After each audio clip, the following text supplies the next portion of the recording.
Convido você a ter a sua Bíblia aberta na carta de Paulo a Timóteo, a primeira carta de Paulo a Timóteo, lá no capítulo 6, já encerrando essa carta, do versículo 6 até o versículo 10, para a nossa reflexão, conforme o que Deus quer falar ao nosso coração, nesse tempo tão especial em que celebramos ao nome santo do Senhor.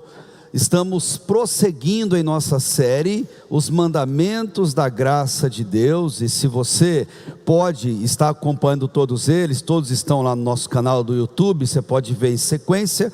Chegamos hoje ao 8º mandamento da graça de Deus. Estamos olhando o mandamento dado lá em Êxodo capítulo 20, à luz da graça de Deus no Novo Testamento. Tem sido essa a nossa missão, e você é muito bem-vindo a fazer essa reflexão na palavra de Deus essa noite. Primeira carta de Paulo a Timóteo, capítulo 6, do verso 6 ao verso 10, diz assim, eu leio na minha versão e você acompanha com a que você tem em mãos. De fato, a piedade acompanhada de satisfação ou contentamento é grande fonte de lucro, porque nada trouxemos para esse mundo e daqui nada podemos levar. Por isso, devemos estar satisfeitos se tivermos alimento e roupa. Mas os que querem ficar ricos caem em tentação, em armadilhas e em muitos desejos loucos e nocivos, que afundam os homens na ruína e na desgraça e termina, porque o amor ao dinheiro é a raiz de todos os males, e por causa dessa cobiça, alguns se desviaram da fé e se torturaram com muitas dores. Convido você a fechar os seus olhos mais uma vez e a orarmos ao nosso Deus. Pai, diante da sua santa palavra, nós não temos outra alternativa que não seja nos humilharmos com temor e com tremor. E eu te peço, ó Deus, que o Senhor fale conosco, como já fez por meio dos louvores e orações aqui apresentadas. Que o Senhor continue agora a falar por meio da Tua palavra revelada. É o nosso desejo, Pai, no nome de Jesus. Amém. E amém. Olhando para o 8º mandamento dado por Deus, e de acordo com o que Paulo escreve aqui a Timóteo, nós podemos ter uma certeza. A ocasião, ela não revela o ladrão. A ocasião, ela revela o cristão. O cristão é visto por meio de atitudes, por meio de ações práticas, e a ocasião ou as ocasiões que nos deparamos na vida têm o poder de nos dar essa realidade.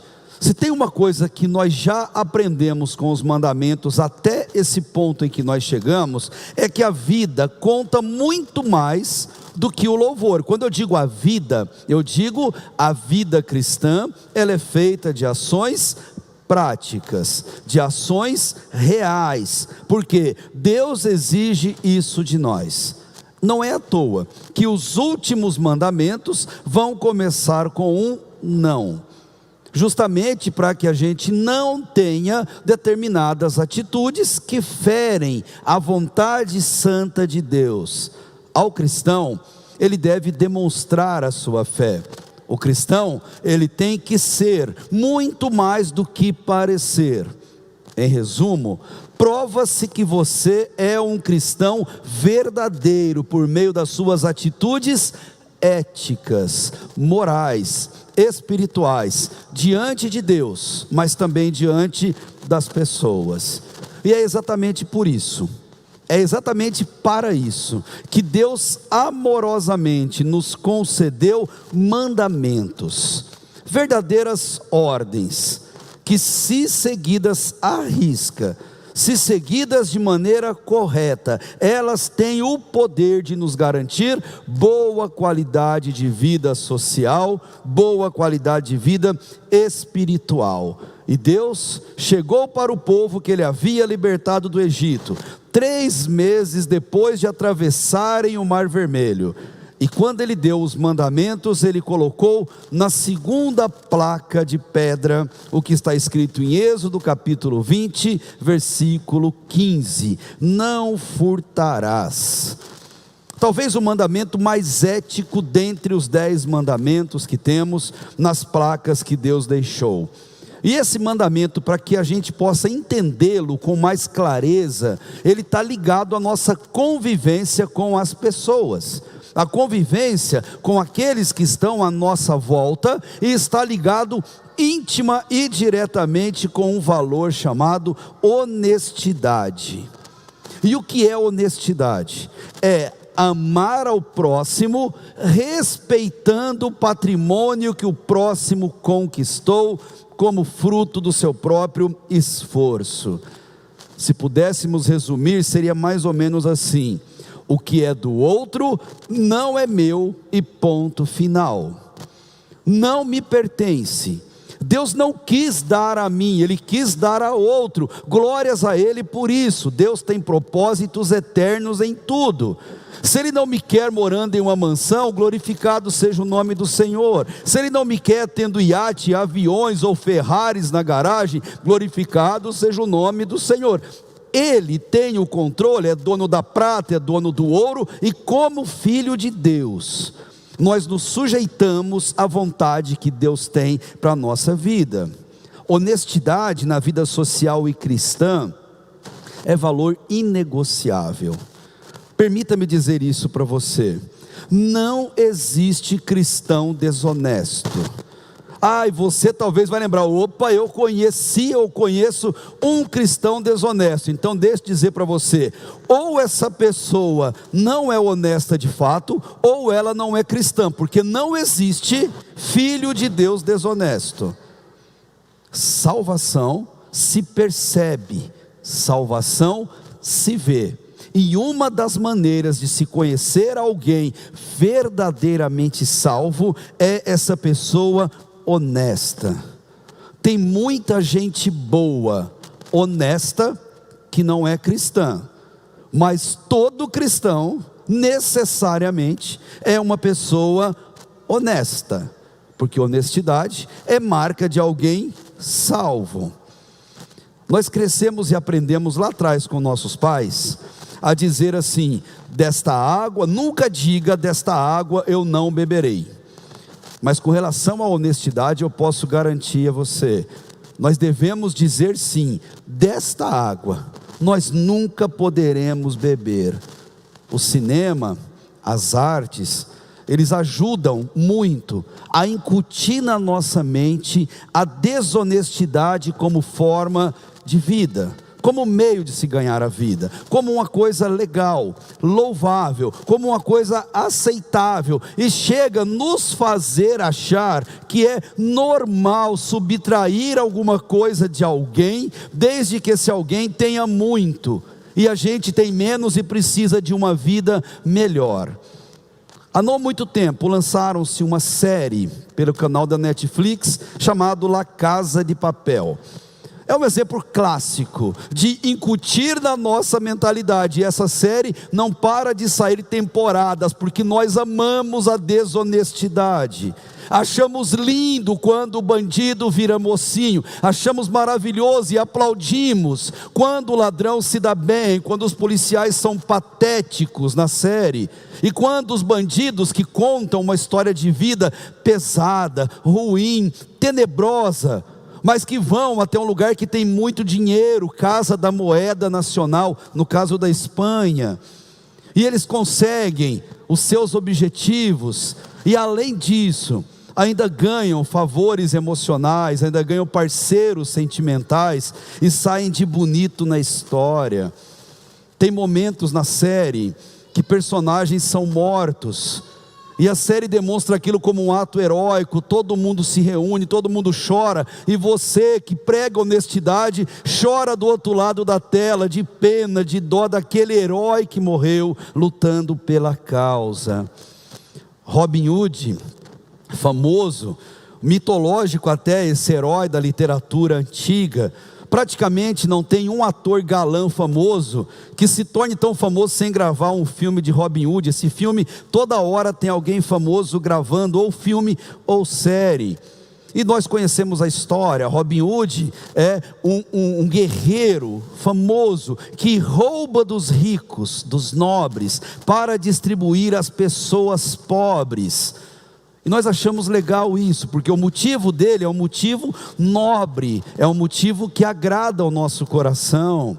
Há alguns anos, o cinema também lançou o filme Prenda-me se for capaz, estrelado por Tom Hanks, por Leonardo DiCaprio, e foi um sucesso esse filme, porque ele mostra a inteligência de um ser humano usada para o mal. A inteligência usada para formar um estelionatário que consegue enganar a todos e todo mundo ao mesmo tempo. Baseado em um fato real, que esse bandido, ele chegou a ser contratado pelo FBI para ajudar a descobrir outros fraudadores da mesma forma que ele. E você assistiu o filme, você vê o quanto é glamourizado o ato de roubar, o ato de enganar. Ele é retratado como alguém bonito, como alguém simpático, inteligente, cheio de boas intenções, que faz brilhar os olhos de mocinhas pelo ídolo lindo que é o DiCaprio, ou de mães que olham e falam: poderia ser o meu filho. É tentador pensar assim, de fato, mas o 8º mandamento, a ordem dada por Deus, é completamente contrária a tudo isso. Você se lembra que seus pais também te ensinavam a dizer ou definir o que era vergonha? E diziam: filho, vergonha é roubar e não poder carregar, é roubar e não conseguir carregar. Ou eles diziam para a gente: olha filho, a ocasião revela o ladrão. Mas a palavra de Deus diz completamente o contrário. A ocasião, ela revela o cristão e não o ladrão. A carta de Paulo a Timóteo, essa que estamos agora refletindo diante do Senhor, junto com a 2ª carta e a carta de Tito, são aquele grupo que chamam de cartas pastorais. E ela recebe esse nome, ou elas recebem, porque elas são cartas mais diretas, mais paternas, mais íntimas, como se fossem bilhetes de um pai para o filho, deixando para o filho um legado, aquilo que é mais precioso ao seu coração. E funcionam exatamente como os mandamentos, porque as 2 placas de pedra nada mais são do que um legado deixado por Deus para cada um de nós, e no 8º mandamento, de como viver de maneira honesta.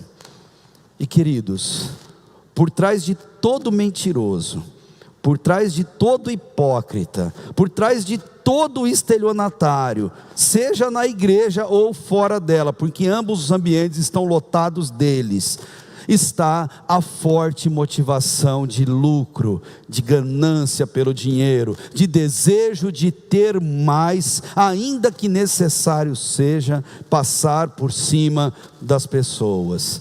E é exatamente por isso que nós vamos olhar para esse texto bíblico e responder de 3 maneiras: como nós fazemos para sermos honestos. No versículo 6, nós vamos olhar para a palavra de Deus e entender que para ser honesto, nós precisamos viver contentes. Contentes com o que temos, contentes com o que Deus nos dá. Segundo, do versículo 7 ao 8, precisamos viver conscientes do como Deus trata conosco e trata com as demais pessoas. E por fim, do versículo 9 ao 10, seremos desafiados a vivermos dependentes de Deus, só de Deus, sempre de Deus. Você possivelmente já ouviu uma história, que com toda certeza é uma história fictícia, mas é muito usada pelo pessoal da autoajuda, e ela é uma história interessante, pois ela fala de Alexandre o grande imperador e conquistador grego, que morreu em idade muito jovem. Contam a história que Alexandre o Grande, perto da morte, já adoecido, ele chamou seus ministros e fez a eles 3 pedidos bem específicos. Ele virou para eles e pediu: Primeiro, que o seu caixão fosse carregado apenas pelos melhores médicos da Grécia. Segundo pedido dele, que os seus tesouros fossem jogados, espalhados pelo caminho durante o cortejo fúnebre depois da sua morte. E 3, que as suas mãos ficassem colocadas para fora do caixão à vista de todo mundo. História linda. E diz ainda que os ministros perguntaram para ele: mas imperador, o porquê disso? Quais são os motivos para esse pedido? E ele respondeu: eu quero que os melhores médicos carreguem o meu caixão, para que todo mundo veja, para que todo mundo entenda que os médicos não têm poder nenhum sobre a morte. Eles não podem evitar a morte de alguém quando chega o momento de Deus chamá-lo para a eternidade. Segundo, eu quero que o chão seja coberto pelos meus tesouros, para que todos possam ver que os bens materiais conquistados aqui, eles ficam aqui, eles não vão comigo. E por último, eu quero que minhas mãos fiquem para fora do caixão, de modo que as pessoas possam ver que de mãos vazias nós viemos ao mundo, e de mãos vazias nós o deixamos. Verdade ou não? Fato ou ficção? Essa anedota, ela tem muito a nos ensinar. Olhando para o conselho de Paulo a Timóteo, como ser honesto. Versículo 6, viva contente. De fato, a piedade acompanhada de satisfação, ou outras versões, contentamento, é grande fonte de lucro. Você é uma pessoa contente? Primeiro defina o que é contentamento. Contentamento não significa ficar rindo pelos cantos. Isso é coisa de bobo, que fica rindo sozinho pelos cantos. Contentamento não é ficar postando frases de efeito em rede social, parecendo que você é a pessoa mais alegre do mundo. Isso é hipocrisia.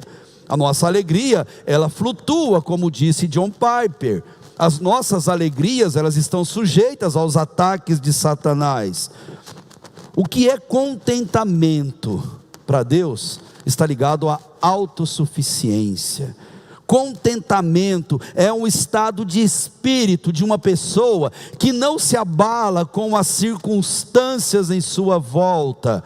Contentamento é aquele que está contente com o que tem e com o que falta. Está contente independente das coisas que acontecem em sua volta, ou melhor dizendo, contentamento é um estado de espírito de alguém que decide estar e ser contente todos os dias.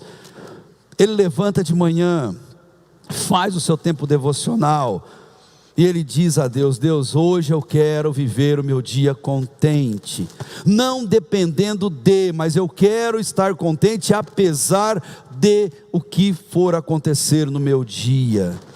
Alegria, contentamento, ele brota de dentro para fora, não de fora para dentro. Neemias, ele disse lá no capítulo 8, versículo 10 do seu diário, que virou livro bíblico, que a alegria do Senhor é a nossa força.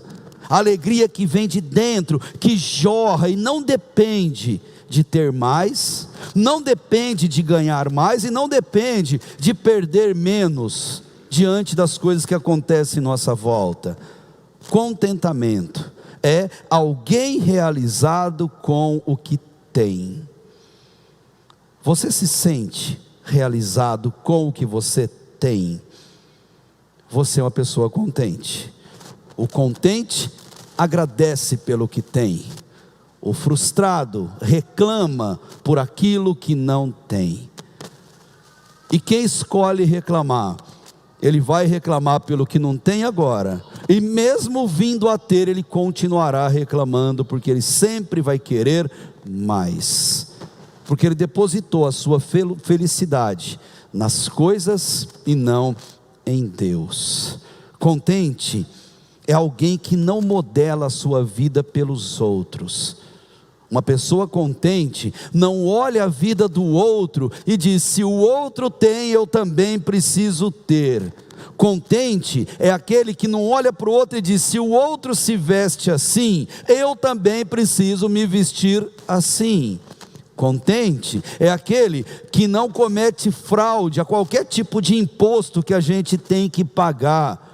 Contente é alguém que não burla as regras sociais e fiscais que estão em nossa volta para se beneficiar. E mais, contente é aquela pessoa que não gasta até o que não tem para transparecer aos outros que tem uma vida próspera, que não vive endividado, mas para aparecer para os outros se exibindo como se pudesse ter. Contente é aquele que não faz gato de energia elétrica, não faz gato telefônico, não faz gato de televisão, não faz gato de água. Contente é aquela pessoa que olha para Deus e para as condições e diz assim: Deus, se eu posso pagar, eu tenho, se eu não posso, eu não tenho. Isso é honestidade, pura e simplesmente.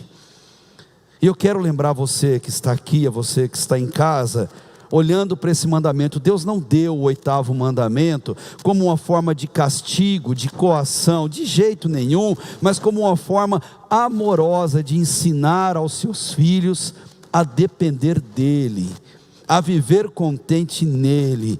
Gente, o que Deus não te dá é porque você não precisa. O que Deus não te dá é porque não é bênção para você.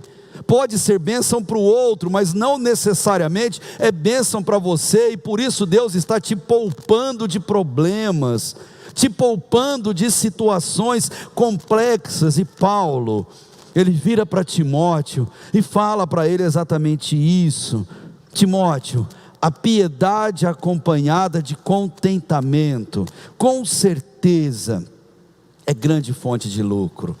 O cristão, ele vive contente, ele vive satisfeito com o que tem, ele não busca de maneira desonesta nada além daquilo que Deus já lhe deu, porque para um filho de Deus, ele é contente a todo momento.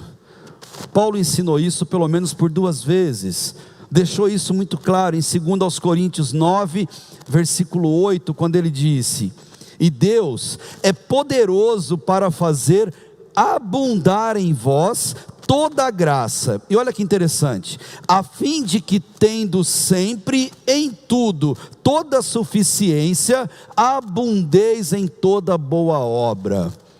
O que Deus te dá, você se alegra e você pratica boa obra com aquilo que você recebe. Isso é o princípio de contentamento, de dividir alegria, dividir bênção com as pessoas. Filipenses 4, verso 11 até o verso 13. Filipenses é a carta da alegria. Filipenses é o antídoto contra a ansiedade e as doenças da alma. E lá Paulo diz: não digo isso como por necessidade, não, porque eu já aprendi a contentar-me com o que tenho. Olha que fantástico: eu sei estar abatido e sei também ter abundância. Em toda maneira e em todas as coisas eu estou instruído, tanto a ter fartura como a ter fome, tanto a ter abundância como padecer necessidade. Ele termina: posso todas as coisas em Cristo que me fortalece. Paulo aprendeu a viver contente, e é por isso que ele pode ensinar a Timóteo que o contentamento, a piedade com contentamento, é grande fonte de lucro. Todos nós, invariavelmente todos nós, temos oportunidades de melhorar nossa condição financeira. Todos nós, nosso conforto doméstico, a nossa vida social, nós conseguimos e temos oportunidades disso de maneira desonesta, como tantos também têm. Mas alguém contente em Deus, ele não se corrompe. O contente em Deus pode até ser provado, pode até ser tentado, mas aquele que é contente em Deus, ele não se corrompe. Ele não aceita um favor que não é dele, ele não pega o que não lhe pertence, ele não usufrui ou se locupleta daquilo que é dos outros, ele não faz isso. E deixe-me perguntar para você: você é contente com o que Deus tem te dado? Se você olhar no espelho, a imagem que você está vendo no reflexo é de uma pessoa honesta? É de uma pessoa contente com o que Deus tem te dado? Queridos, podemos nos enganar e enganar a todos, mas existe um juiz implacável na nossa vida, chamado consciência e travesseiro. A esses dois nós não enganamos. E esses dois, quando querem, eles sabem ser implacáveis conosco. Eles sabem nos cobrar onde nós estamos errados. Furtar, tirar o que é do outro, é o mesmo que tentar dar uma forcinha para Deus. É o mesmo que tentar dizer para Deus: Deus, o Senhor errou na minha vida e não me deu tudo que eu achava que eu precisava, então eu vou ajudar o Senhor e vou furtar aqui, furtar ali, vou tirar dos outros para poder dar uma forcinha para o Senhor que não acertou na minha qualidade de vida. O desonesto, ele aproveita toda ocasião para ser desonesto, mas o Filho de Deus, ele aproveita para viver honestidade. A ocasião, ela não faz o ladrão. A ocasião, ela revela o cristão. A palavra de Deus, ela é muito clara: quem furta é ladrão, e o ladrão ofende a vontade de Deus, porque é Deus que é dono de todo o patrimônio, que o distribui conforme Ele quer aos seus filhos, de acordo com a sua vontade. Cristão não é ladrão. Devemos usar todas as oportunidades na nossa vida para fazer com que o nome de Jesus brilhe, para fazer com que as pessoas vejam Deus em nós. Viva contente. Mas o segundo conselho: viva consciente, versículo 7 e o versículo 8. Porque nada trouxemos para esse mundo, e daqui nada podemos levar. Por isso, devemos estar satisfeitos se tivermos alimento e roupa. O que Paulo quer dizer a Timóteo é que todos nós temos as condições básicas para viver. O restante é lucro.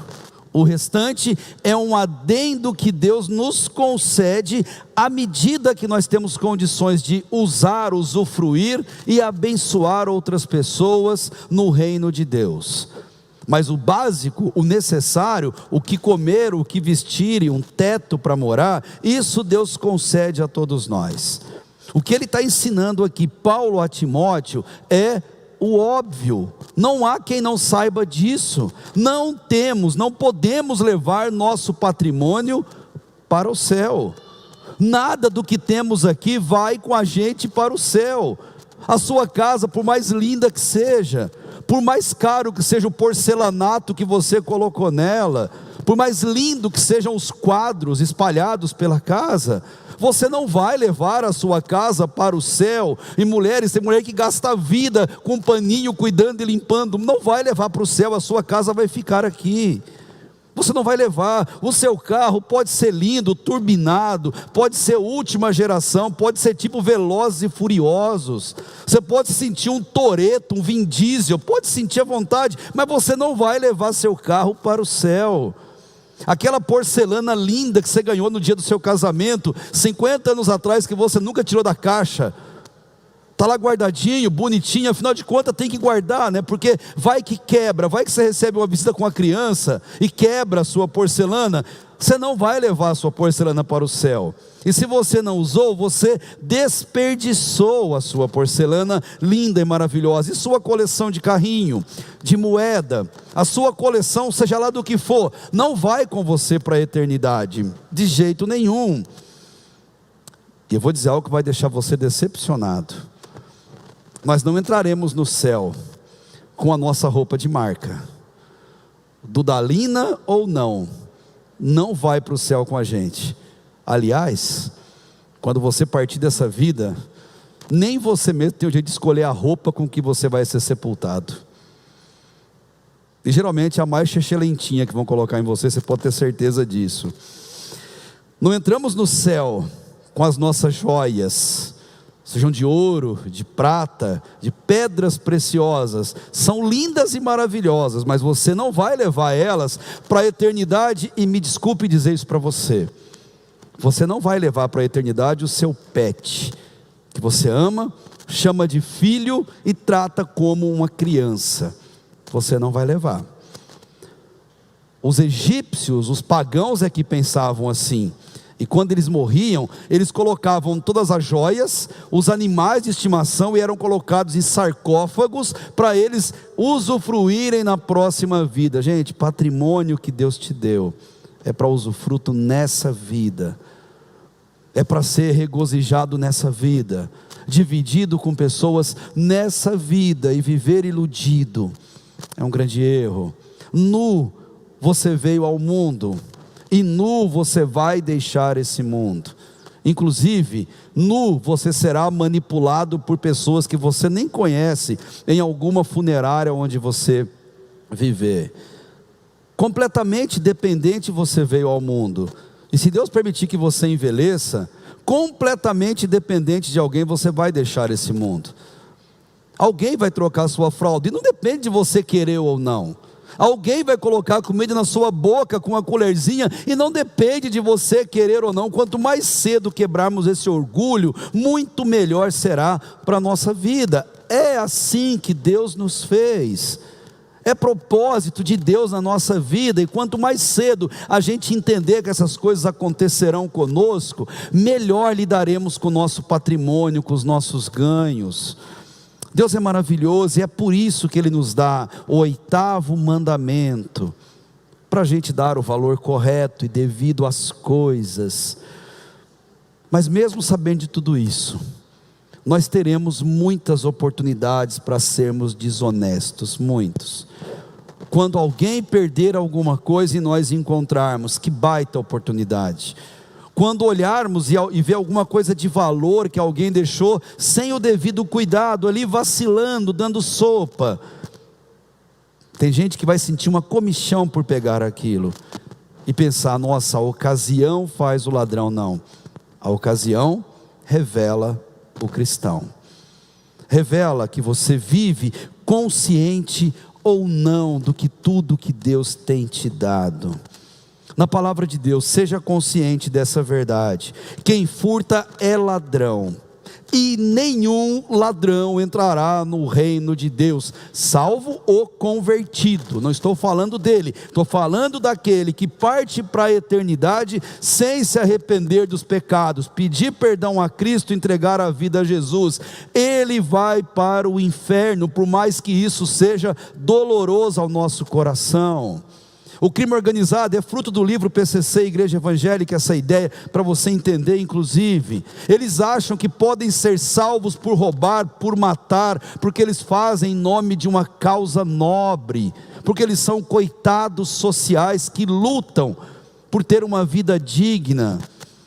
Mas 1 Coríntios 6, 9-10, é uma coisa que eles não querem ler. Diz assim: não sabeis que os injustos não herdarão o reino de Deus? Não vos deixem enganar, nem imorais, nem idólatras, nem adúlteros, nem os que entregam as práticas homoafetivas de qualquer espécie, principalmente, nem ladrões, nem avarentos, nem viciados em álcool ou outras drogas, nem caluniadores, numa versão mais livre, nem estelionatários herdarão o reino de Deus. É palavra do Senhor que diz isso. É Novo Testamento. É doutrina para a igreja cristã dada por apóstolo Paulo. Na Bíblia, quem foi comparado ao ladrão não foi um filho de Deus, mas o diabo. O diabo sim é comparado ao ladrão, e ele se revela pelas atitudes que ele pratica. Para ele ganhar, alguém está perdendo, e Deus não admite isso.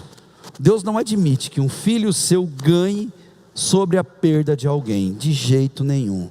Em João 10:10, Jesus disse: o ladrão, ele não vem senão a roubar, a matar e a destruir, mas eu vim para que vocês tenham vida, e tenham vida em abundância. E aí o recado para mim e para você: que a nossa vida possa transmitir vida às pessoas, Transmita vida onde todo mundo rouba, menos você. Transmita vida onde todo mundo mata, menos você. Transmita restauração onde todo mundo destrói, menos você, porque o nosso papel é ter um comportamento de cristão e não um comportamento de ladrão. Esse mandamento não é mandamento jurídico. Ele não faz separação entre roubo, entre furto, mediante violência ou grave ameaça. Não faz diferença nenhuma. Para Deus, o pegar algo que pertence a outro viola o 8º mandamento. E queridos, não existe qualquer problema em termos bens. Aliás, é bom que tenhamos bens, que tenhamos uma vida confortável, que tenhamos condições de oferecer aos outros. Mas olha o versículo 17, o que Paulo está dizendo: ter bens não é o problema. Ordena aos ricos deste mundo. Existem pessoas ricas e glória a Deus por isso. Ele vai completar: que não sejam orgulhosos, nem ponham a esperança na incerteza das riquezas, mas em Deus, que nos concede amplamente todas as coisas para delas desfrutarmos. Só se é rico quem desfruta do patrimônio que tem. Pobre é aquele que só tem dinheiro, que tem um bom patrimônio, mas que não faz uma viagem, que tem um bom patrimônio, mas que não usufrui, que não curte daquilo de jeito nenhum, que tem um bom patrimônio, enquanto pessoas em sua volta passam fome, necessidade. Não, essa pessoa não é rico, essa pessoa é miserável. A condição da riqueza é desfrutar dela e transmitir alegria às pessoas em nossa volta. O problema não é ter, o problema é o desejo egoísta de querer ter mais e viver insatisfeito com o que Deus nos tem dado. Existe um balizamento para isso. Existe uma verdade eterna dada por Jesus Cristo, e você a conhece de cor. Está lá em Mateus capítulo 6, versículo 33. E eu quero desafiar você a repetir comigo. Você conhece o que está escrito lá, porque lá Jesus disse: buscai primeiro, você pode dizer comigo? Buscai primeiro o reino de Deus e a sua justiça, e todas as coisas serão acrescentadas. Amém? Então o que esse texto quer ensinar para mim e para você? Que o que buscamos define quem nós somos. Você é o que você busca. Se você busca a Deus em primeiro lugar, você pode se dizer cristão, porque Deus, Ele te complementa com tudo o mais que você precisa. Nós somos aquilo que nós buscamos, e nós somos desafiados por Paulo no final desse trecho, versículo 9 ao versículo 10, a vivermos dependentes de Deus. Mas os que querem ficar ricos caem em tentação, em armadilhas e em muitos desejos loucos e nocivos, que afundam os homens na ruína e na desgraça. E talvez você pense: mas isso não vai acontecer comigo, isso não acontece com alguém que ama a Deus. Então, surpreenda-se no versículo 10, porque o amor ao dinheiro é a raiz de todos os males, e por causa dessa cobiça, alguns se desviaram da fé e se torturaram com muitas dores. Nós somos chamados a vivermos dependentes de Deus em tudo, em nossos relacionamentos humanos, nossos relacionamentos sentimentais, mas também com relação aos nossos bens materiais. A ocasião, de jeito nenhum ela faz o ladrão, porque o ladrão, como disse Machado de Assis, ele já vem pronto. O ladrão é uma coisa de caráter, está ligado ao desejo corrompido do coração, ao desejo desvirtuado que ele carrega consigo, ao caráter distorcido que essa pessoa traz consigo. Quem furta é ladrão, e todo ladrão, ele furta. Quem leva o outro a pecar é tão ladrão quanto. Quem leva o outro a furtar é tão furtador quanto. Me lembro de tempos atrás, um famoso governador do estado de São Paulo, famosíssimo pelos crimes que cometia, mas pelo amor que a população tinha em reelegê-lo eleição pós eleição. E certa vez, diante das câmeras, dando uma entrevista, por conta de uma manifestação de policiais de São Paulo, que pediam aumento de salário, ele esboçando um sorriso, diante das câmeras, ele olhou para os repórteres e para os policiais que ali estavam, e disse algo mais ou menos assim: eu não entendo por que vocês querem aumento de salário, se eu já lhes dou armas de fogo. Ele quis dizer: eu já te dei arma, moço, se vira, vai ganhar o seu dinheiro, corre atrás do seu dinheiro. Tipo o que ele fazia, sem precisar usar uma arma para angariar os seus objetivos. Esse homem é tão criminoso, que a vida comprovou isso. Agora velhinho, se arrastando, foi preso não muito tempo atrás, numa situação completamente vergonhosa. Ou não tanto, né? Porque vergonha só tem quem tem um mínimo de caráter. Só se sente envergonhado quem tem um pingo de vergonha na cara, como já diziam os antigos, né? Não pagar alguém que te faz um serviço, aquilo que a pessoa merece receber, aquilo que é digno da pessoa merecer receber, também é forma de furtar.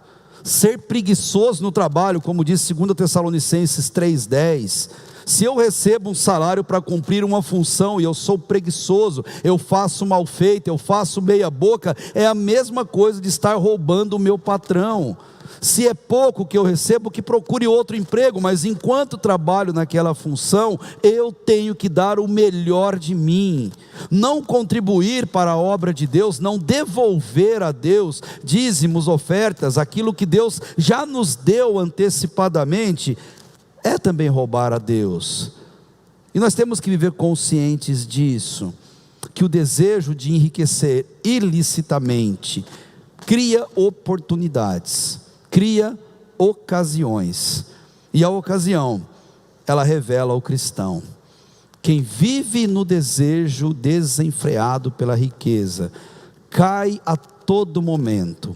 É uma compulsão que leva as pessoas a desabarem na vida, porque nunca estão satisfeitos com tudo e vivem uma verdadeira cegueira espiritual. E olhando para o texto aqui, a condenação que eles recebem é ruína e perdição, ou seja, um fim trágico os aguarda. Podem até ter uma vida longa e farta aqui na terra, mas na eternidade não há dinheiro que vai comprar a paz no inferno. Não há dinheiro que vai comprar a passagem de saída da perdição para uma pessoa assim, de jeito nenhum. Outros já começam a pagar os preços disso aqui, ainda em vida, ainda nessa terra. O 8º mandamento serve de alerta para a gente fugir desse comportamento, fugir desse desejo, por conta dessas buscas desonestas por riqueza, acidentes, prisões, guerras familiares, vergonhas, são cometidas uma atrás da outra. E nós sabemos que por causa do dinheiro, pessoas decentes mudam de lado, mudam de opinião, mudam as suas maneiras de pensar o mundo, eles mudam de acordo com aquilo que estão ganhando. Por conta do desejo de riqueza, tem gente que casa e se dá em casamento, por conta do desejo de ter mais. Tem gente que entra na política simplesmente para ganhar, para subir na vida dos outros, subir na vida passando por cima dos outros, por causa de dinheiro. Tem gente que se casa só pensando na herança.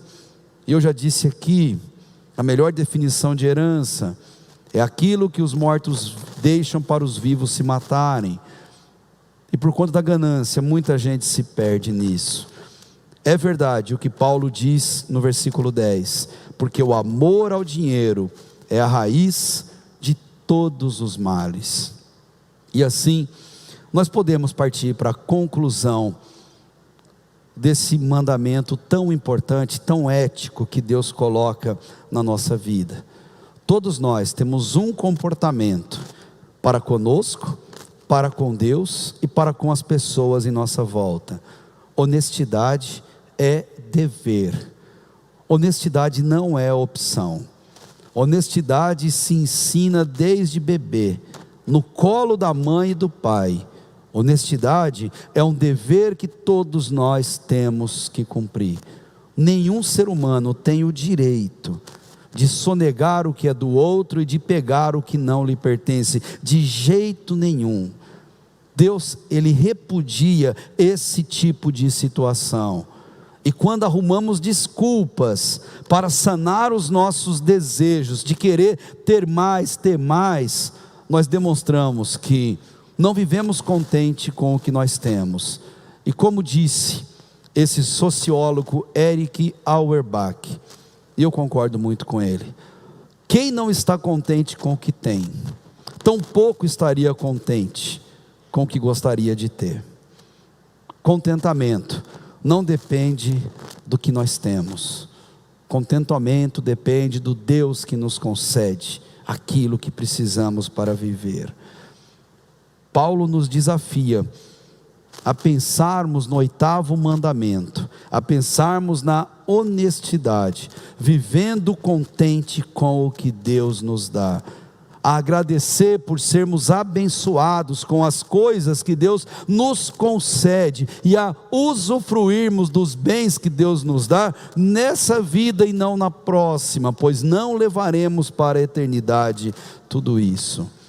E eu termino mais uma vez afirmando que oportunidades nós teremos para ganhar mais ilicitamente, pecaminosamente. Isso vai acontecer na nossa vida, porque acontece na vida de todas as pessoas. Mas acredite na admoestação de Deus: para sermos desonestos não faltarão ocasiões, mas a ocasião, ela não revela o ladrão, a ocasião revela o cristão. Amém, queridos? Eu quero convidar você a orar, a colocar a sua vida, a sua honestidade diante, ou medir a sua honestidade pela régua de Deus, pela régua do Espírito Santo de Deus, não pela minha, não pela sua. Eu quero convidar você a fazer isso de maneira humilde e reverente, que é fechando os seus olhos, elevando o seu pensamento somente a Deus. Convido você que nos assiste em casa, você que está aqui presente, feche os teus olhos e eleve o seu pensamento diante de Deus. Hoje é dia de fazermos a autoanálise, a olharmos para nós mesmos, como anda a nossa conduta ética e respeitosa diante de Deus e das pessoas. E hoje é tempo de pedirmos perdão se o Espírito Santo nos incomodar em alguma questão ligada à honestidade. Primeiro clamar pelo perdão e depois procurar maneiras de corrigir essa falha na nossa vida. Eu quero convidar você a fazer isso agora. Fale com Deus, fale com o Espírito Santo do Senhor, permita-se ser ensinado, permita-se crescer no conhecimento de Deus. Se tiver que pedir perdão, peça. Agradeça pelo quanto Deus te tem dado, pelo quanto o Senhor tem te abençoado. Deus, nós agradecemos do fundo do coração pelo privilégio de tudo que o Senhor tem concedido em nossa vida. Obrigado, Deus, pela roupa que vestimos, pelo pão que nos alimenta e que não falta em nossa mesa. Obrigado, Deus, pelo teto em que podemos habitar em segurança, sabendo que o Senhor é quem vigia a casa. Obrigado pela família, Deus, que o Senhor nos deu, nos inseriu, e pela forma que o Senhor tem cuidado dela. Obrigado, Deus, por esta igreja viva, atuante, em que só a verdadeira palavra do Senhor é ministrada, que verdadeiros louvores são entoados. Obrigado, Deus, por essa realidade tão maravilhosa em nossa vida. Obrigado, Deus, por cada um que nos visita, seja presencialmente ou que nos acompanha por meio, Deus, dessa ferramenta, desse canal técnico da internet. E obrigado, Deus, por desafiar o nosso coração, por meio do 8º mandamento: não furtarás. Deus, meça o nosso caráter e a nossa vida pela régua do Espírito Santo do Senhor. Sonda o nosso coração, veja se há em nós algo deturpado de acordo com a sua vontade, e tenha misericórdia de nós. Nos dirija, Deus, para que possamos agradar ao seu nome, para que possamos buscar fazer a sua vontade em todos os momentos. E eu sei, ó Deus, que muitas ocasiões surgirão na minha e na vida dos meus queridos irmãos, ocasiões em que poderemos ser desonestos, ou ser sal e luz nesse mundo, onde poderemos envergonhar o teu santo nome, ou elevar e fazer o Senhor conhecido. Ajuda-nos, Deus, a dar bom testemunho, ajuda-nos a vivermos contentes com o que o Senhor tem nos abençoado. Esse é o nosso desejo antes de irmos à mesa e celebrarmos a ceia. E com muita graça e com muito temor, nós clamamos ao Senhor por tudo isso, em nome de Jesus, amém.